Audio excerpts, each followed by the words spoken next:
Hello, I'm Lugatorix and welcome to my Roxolani faction guide for Rome Total War Barbarian Invasion. Today we will be discussing the Roxolani, their units and some campaign on the strategy map. So we're going to start off at the same place where we started off last time, if you remember our last faction guide, which was with the Burgundii, where the game seems to think that the Roxolani start off with this territory, the highlighted yellow region, when actually that's partially true, but their land does not extend this far west. But yeah, the Roxolani do own some of this territory, but not quite as much as it's sort of portraying here. Some of that is indeed actually Sarmatian territory. The reason it does that is because the Roxolani aren't meant to be playable, really, but you can unlock them pretty easily by messing around with some data files. I can make a video on that very soon if people want to know how to do that. It's very, very simple.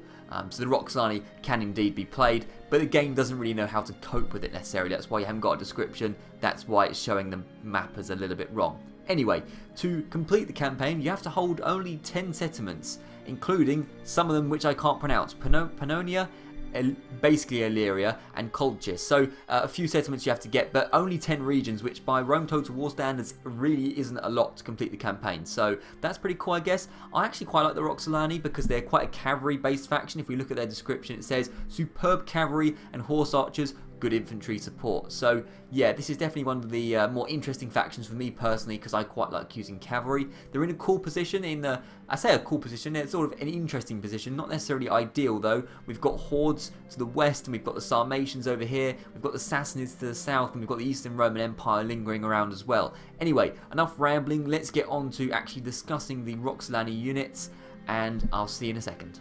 Alright, so this is the Roxolani Army.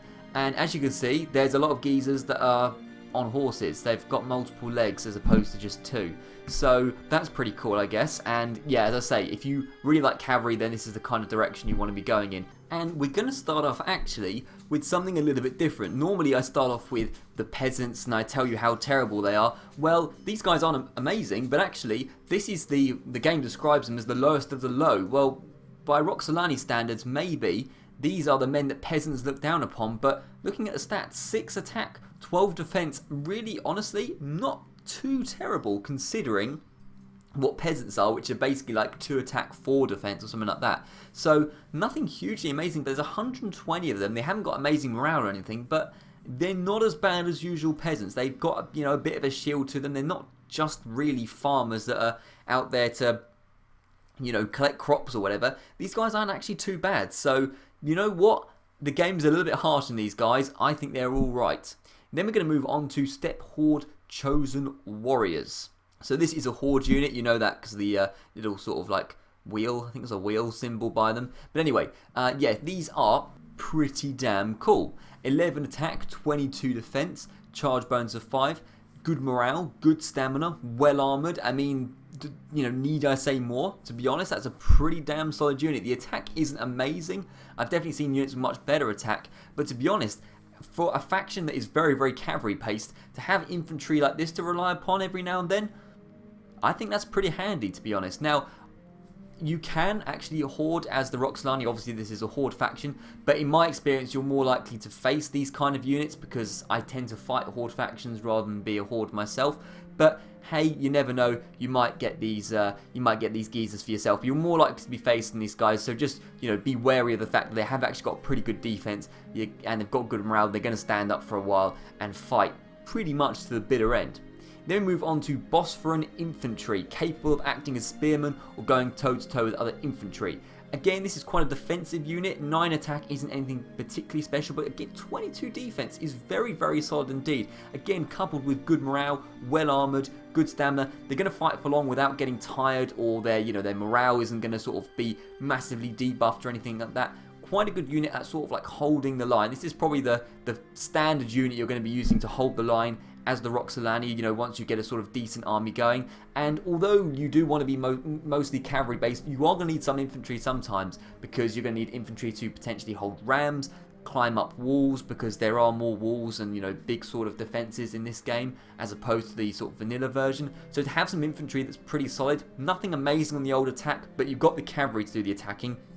Sometimes you just need a unit to sort of hold the line, pin enemies down, and then the cav can sort of charge in from the back of the side, and the boss from infantry should do a pretty good job of that indeed. And then the single foot archers that you're going to have as the Roxolani, you're going to be relying on horse archers a lot more, are the Sarmatian virgin foot archers. They are all female, which again you don't see very often in Rome Total War. You do see a bit in the base game. I know that the Germanic factions have them. There's a rebel settlement that has a few women as well, and the Scythians, which are sort of a similar region to the Roxolani really, get some women as well. So there does tend to be more women in this kind of region of the world, and that's pretty cool. I quite like that indeed. That's a nice feature. So nothing hugely amazing in terms of attack and defense. Obviously these are archers, they're not really going to be fighting in the melee. You're pretty screwed if you have to resort to them to fighting in the melee. A missile attack of 7 is pretty solid, nothing hugely amazing, but you know, will do a decent amount of damage. But what I like about these women are the fact they have long range missiles, and I say this every time when long range missiles come up, but any unit that can fire far into the distance is going to be inflicting damage very early on upon armies, particularly more infantry based armies, and they can cause a lot of havoc. And also sometimes, actually very often, foot archers are the best form of defense against horse archers, opposing horse archers, and you're likely to be dealing with horse archers because this is the region of the hordes, this is the region of the Sarmatians, which are, you know, obviously they're a similar faction to the Roxolani in the sense that they have a lot of cavalry as opposed to infantry. So this unit will certainly be useful. No, not as useful as the horse archers. Horse archers are generally quite OP in Rome Total War, but to be honest, the virgin foot archers, not bad at all. They're certainly a lot worse, and they look pretty badass as well. Is that like a feather in the helmet or something? Pretty cool. I like that. I like that a lot. So then we're going to move on to Herdsmen. Nothing particularly special. 4 attack, 7 defense, but this is a unit of light cavalry. They're fast moving, so they're not meant to be fighting sort of in a big, long slugging match against infantry or other heavy cavalry. What they're meant to be doing is sort of flanking units. If you want a unit of cavalry quickly to get around the side, you need something to act fast and do a good job very, very quickly, then they can do that. They've got a little bit of a charge bonus to sort of inflict damage as well. So if you desperately need cavalry in a particular area of the field, these geezers are going to get over there quickly. And also, of course, what they're useful for is sort of running down troops that are routing. You know, at the end of the battle, you want to get as many kills as possible. If the other army are being a complete bunch of cowards and they're running off, you want to get some herdsmen around the back and just sort of killing them so you don't have to see them again. Also, note that this unit is bigger than most of the cavalry units. In fact, it's more sort of reminiscent of an infantry unit in terms of their size. These cavalry units on the sort of standard unit scale are like 54 men or horses or whatever. This one you've got 78, so yeah, pretty cool indeed. Then we have the Sarmatian Virgin Cavalry. These are, again, an all-female part of the army, which is pretty cool. I like the fact there's a lot more women in these sort of Sarmatian factions of the sort of steppe region. Quite like that indeed. 7 attack, 12 defense, a charge bonus of 7, so slightly better on the old charge. They're also fast moving, so they're going to do a similar job to the herdsmen, but actually, basically, they are sort of a good amount of light cavalry that can also sort of pack a bit more of a punch on the old charge and can stand up for a little bit longer in terms of one-on-one melee for a decent amount of time. So can be a little bit unwieldy, may charge without orders, but to be honest, a unit that can swim as well, quite versatile, more versatile than the herdsman, I would say. Then we have the Alan Noble Cavalry, and we're starting to hear names that are sort of more reminiscent of Medieval 2. You know, you get Alan Light Cavalry and all that in Medieval 2, so we're starting to sort of see units like this, and this is a pretty cool unit indeed. They are among the heavyweights of the steppes, men who are trained to charge into foes, breaking them through speed and shock. And really, that is the attack of 13 coupled with the charge bonus of 6 means that they can certainly pack a punch, but also 19 defense for cavalry is pretty damn solid indeed. What is even more than pretty damn solid is excellent morale. That means that these guys, I mean, a unit that has excellent morale is quite rare, first of all, and they're units that can just stand up and fight all day, and they will basically break only when there's a very few amount of them left. So you use these guys sensibly and they can really inflict and devastate an army, particularly a wing of the army of the opposition, which is maybe a little bit vulnerable, and they're unlikely to get too many losses themselves. They're unlikely to break. Of course, you never want units breaking because then that can sort of cause a domino effect upon your other units. So Alan Noble Cavalry, very good indeed. Then Sarmatian Noble Cavalry, and again fairly similar in terms of the stats and the traits are just very good. I mean, this is sort of the elite kind of cavalry that you're going to be seeing. 12 attack, 7 charge, 21 defense and excellent morale. Not really a huge amount more I need to say about that. The stats speak for themselves, and again, like the Alan Noble Cavalry, they're pretty badass indeed. Then we have the Warlord, obviously the general, the main geezer. He's going to be doing his thing, and again, this is obviously going to be a good unit. But again, excellent morale for a Warlord isn't all too common. That's because the Roxolani very, very good on the old cavalry front. Very good defense, which is good because you want good defense for your general. The last thing you want is your Warlord dying in the middle of a battle. That's going to cause a massive morale debuff for your troops. Very good stamina, well armoured. The only thing that is weird about this Warlord is that they may charge out orders, which is, of all the units you think wouldn't charge out orders, it would probably be the Warlord because he is controlling the whole thing. So to have a bit of an unruly Warlord is a little bit of a concern, because if you lose track of what he's doing and he's charged off into Spearman or whatever and he dies, which could be a possibility if he did that, then you're in a bit of a bad state. So it's the only thing I'd be wary about these guys, but otherwise a pretty solid unit of cavalry indeed.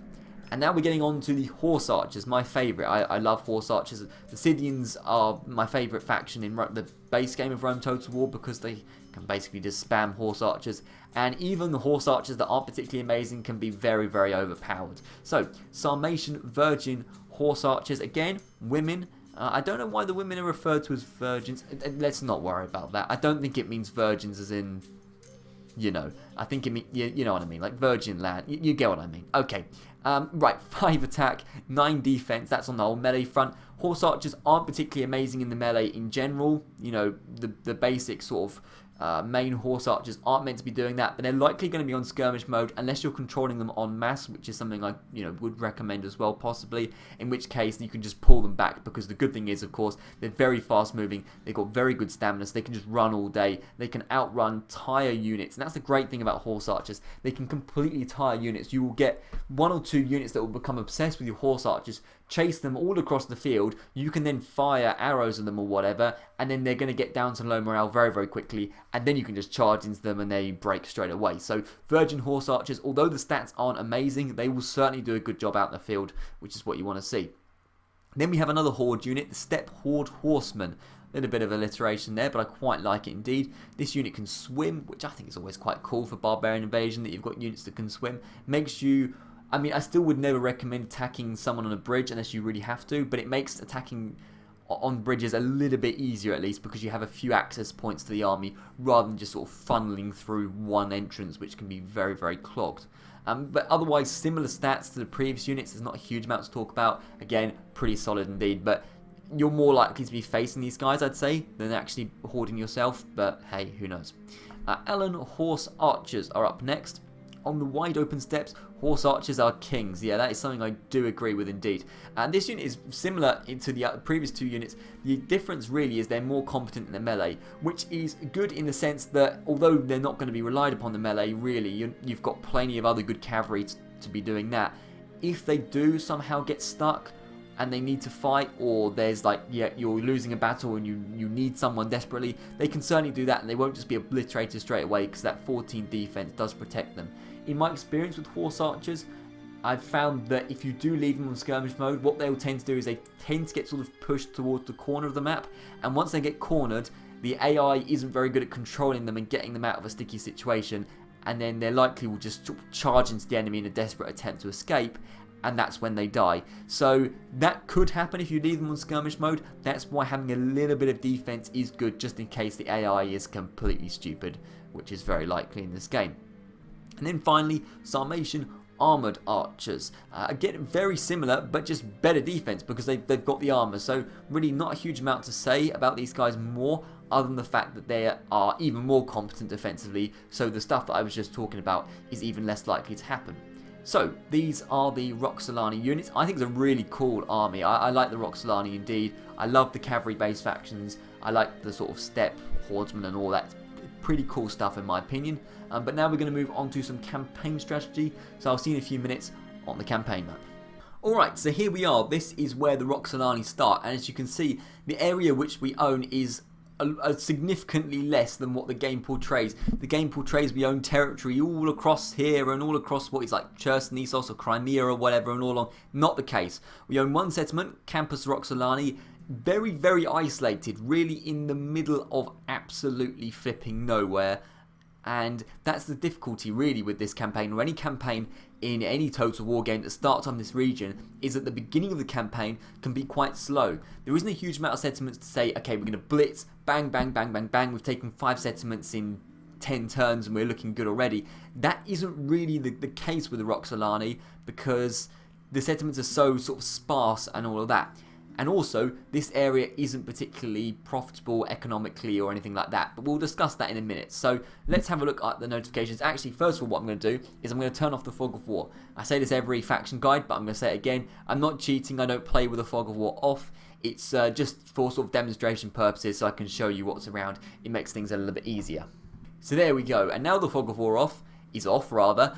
Yeah, you can see that we're in a little bit of a tricky situation, because there's some men and they're not very happy. They're called the Huns and they're pretty scary. Well, you know, they can be pretty scary anyway. There's a lot of full stack armies. This geezer's called Khandaq and he has a cool haircut, and that's worrying at the very least. But we'll talk about them in a second. So people in flight, the Huns, we've just recognised them, and there's going to be another people in flight, the Vandals. They're similar to the Huns, to be honest. There you go. And then also a powerful faith, which is paganism, which is what we are. You can see that because Roxolani are pagans. So what do we have around us? Well, we have hordes to the north, we have the Sarmatians to the west, and then of course the Goths and the Roman Empire, the Roman Empires really, because it's split in two. And then we have a sort of large expanse of rebel territory up here, which is cool. And then we have the Sarmatians to the south. Now, there's really, I would say there's 2 viable methods. I think one is easier and better than the other, but I think you could probably do either. There's 2 sort of viable methods of where to expand first. Now, there is 3 actually. There's 3 directions you can expand, but one of them I would not recommend. And the one I wouldn't recommend is sort of trying to go for the rebel territory up in the steppe and trying to just sort of expand into this sort of general region. Not a good idea, really. You start off with 1 settlement. It is a village. It's a capital, but it's pretty rubbish, to be honest. The finances are not looking amazing. You're sort of losing money from turn 1, which isn't great. We've got a fairly decent sized army for the amount of territory that we own, which, again, isn't really ideal. And this area of the world is generally, you know, it consists of villages, Campus Sarmati, or whatever it's called, Campus Alani, and then Campus Sarkai right in the corner. These settlements, even if you take them, are not profitable at all. They're not by the Mediterranean. This is not amazing land at all. The cities aren't, or the villages aren't developed, so you're not going to be getting high level tech or anything like that. So you definitely want to be trying to force your way to the Mediterranean, because that's where the money is, that's where the developed settlements are. You can tech up and you can get rich quick. So wouldn't recommend going into that region. Also, of course, if you do expand into this region, you could potentially be fighting the Huns, most likely, or the Vandals. But the Huns, which again could be a bit of a problem. You don't really want to be fighting the Huns because they can be a little bit tricky. Now, the first viable, or quote unquote viable option, is to expand in this direction, west, and sort of force your way down over here through the sort of Illyrian region and try and get down to Constantinople and Greece and this Mediterranean region over here. Now, you can do that, and again, that is a fairly quick route of getting to the Mediterranean, and it means you don't have to go through the Sarmatians, which is cool, but would not recommend it for several reasons. One, you're likely to face the Huns. Like I said, again, the Huns are tricky. You don't particularly want to face them. 2, you're likely to face the Vandals. Same thing applies to them. 3, you're likely to face the Sarmatians. Sarmatians, a faction that can hoard. So if you get rid of the settlement, the Sarmatians are not necessarily gone unless you've killed all their family members, meaning that they could spawn with armies like this, and you're going to have 3 hordes near you, all to the west, and if they all focus on you, or even if a few of them focus on you, you're screwed. So you don't want that.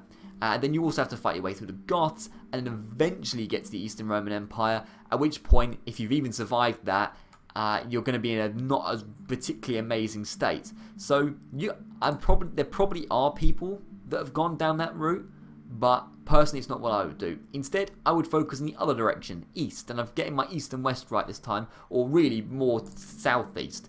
I would head towards the Sarmatians. Now, the Sarmatians are tricky. I've made my sorry, I don't mean Sarmatians, I mean Sassanids. Head towards the Sassanids. Avoid the Sarmatians. Head towards the Sassanids. I've made a Sassanid faction guide already, and in that faction guide, I talked about how they have some pretty damn good units. They have some very, very good heavy cavalry and all that. But really, that stuff happens if you let them tech up. So for one reason, you want to get to them quick so they don't get access to all that ridiculously OP heavy cavalry. They don't get to build up their army too early on, because if the Sassanids do, if you do allow the Sassanids to get strong, if they are allowed to just sort of steamroll the Eastern Roman Empire and tech up and become rich, they're going to become a really big problem come the middle to late game. So really, they're the kind of faction you just want to get rid of early on. It isn't easy, it is tricky, it might be a little bit of a long, laborious process, but in the long run it definitely is worth it, because if you leave them to grow and get bigger, the problem's just going to get worse and worse, and they're going to be knocking on your door at a certain point, and you're not really going to have an answer to them, particularly if you've just been holed up in a sort of steppe region. So I would head down south. Now there are some rebel settlements like Kotes, which I think is like modern day Armenia, which is fine, but they're likely to probably get Kotes before you are, so you might have to try and get them off them. But what you really want to hope when you're fighting the Sassanids is by the time you get down to Sassanids, they should be fully at war with the Eastern Roman Empire. And then what you want is you want to have the Eastern Roman Empire one side of the Sassanids to the west. Yeah, actually they are to the west this time, it's a little bit confusing. The Eastern Roman Empire to the west of the Sassanids, and you want to have you coming down from the sort of northern region. They're going to be sort of flanked, really. They're going to be attacked from two sides, and then ultimately they're going to crumble. That's what you're hoping for, because as I say, if you allow them to sort of dominate this region and then you attack from the north or from wherever, they're going to have a sort of solid front line from which to defend from. But if they're defending themselves on two fronts, that's going to be a lot trickier for them to deal with. So I would definitely head down south, deal with the Sassanids before they get too strong, and then you've got a sort of richer region. This region is richer and it's nearer to the Mediterranean, which is good. Settlements are more developed. You can see they're not villages, but actually a city, which is quite nice indeed. It's certainly better than what you've got up there. And it also means you're sort of away from the absolute mess that is this region, where you've got hordes going on and all sorts of mess. Then you're going to have to deal with the Eastern Roman Empire. Now, the Eastern Roman Empire aren't hugely easy to deal with, but you're going to hope that they have sort of suffered some damage to the Sassanids, because they will be at war with the Sassanids pretty early on. And also, they do have their own problems as well. You know, they have a little bit of public order issues. They have a little bit of economic trouble. Not anywhere near to the extent of the Western Roman Empire, but they're still in a little bit of a state, that's for sure. And hopefully, once you've sort of established this region as your own, you've taken the rich Sassanid lands, you should then be prepared to really strike against the Eastern Roman Empire. Once you do that, then you're set. You're absolutely set, because you've got the whole of this region. Once you sort of own this region, you've got a real good sort of stomping ground, a real good sort of base to set up from, tech up, get your money, get your armies going, and then you can just absolutely launch yourself west. The Western Roman Empire should be a pushover, really, because they've got their own problems, and the Horde should be bickering amongst themselves, so you shouldn't have to worry about them. I would say the main risks really come at the beginning, which is the Huns could get you in the Campus Roxolani, which could be a problem. If the Huns do get you, it's not the end of the world. Just try and expand south. Your old Horde factions, it's not the end of the world. Just try and expand south, and it's not the end of the world if you lose Campus Roxolani, because to be honest, it's pretty rubbish anyway. It's much better to take the gamble and go over here. And bear in mind, the Huns might go in this direction towards the Sarmatians anyway. So I wouldn't be holed up here thinking, oh, well, the Huns might get me, on the sort of notion that they could possibly attack you when they might not even attack you. It's not worth it. Go down for the Sassanids. So I would go down to Sassanids, get a sort of good base going on here, and then launch yourself west. I wouldn't recommend going and taking these settlements too early on. Take them at some point once you're in a good position, but not the priority. And I wouldn't recommend going this direction purely because it is an absolute massive mess. Yeah, you get to avoid the Sassanids, but not worth it in my opinion. That's pretty much all I've got to say for the Roxolani. It's an interesting faction in an interesting part of the map for sure. I do indeed enjoy this faction. I think they're pretty cool indeed. So anyway, that's all I've got to say for today. I'll be back with more guides and various other things pretty soon. Anyway, thank you very much for watching, and I'll see you around.